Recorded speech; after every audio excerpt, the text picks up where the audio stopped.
Well, news from around the world is full of worry these days, and taking that worry to heart is only human. But concerns about the future can often be eased by lessons from the past, gathered from paintings of centuries ago that depict a time when it said there was peace on earth. Here's tonight's travels.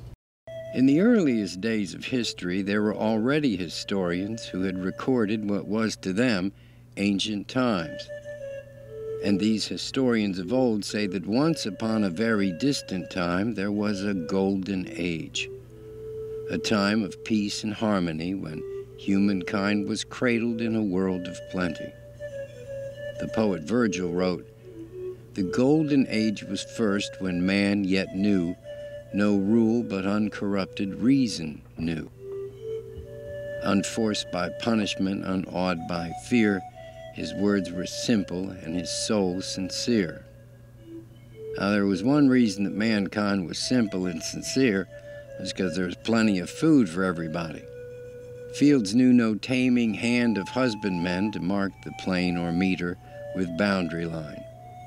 And the earth of her own will gave all things freely. Now fast forward a few thousand years and the world is filled with trouble, but for one thing. Our planet is bearing more food than it ever has before. Not on its own, of course, but by a labor force so small that you may never even see one of them. So, should we ever lose our taste for war and conflict and choose instead to sit down together for supper, well, there'll be enough food around for every human being on Earth. And that, for me, is a little ray of hope. And a little ray of hope is a whole lot better than no hope at all. Reporting from before the beginning, this is Charles Paparella for WBOC News. Funny thing about history, Charlie says, you can travel back thousands of years and still be home in time for dinner.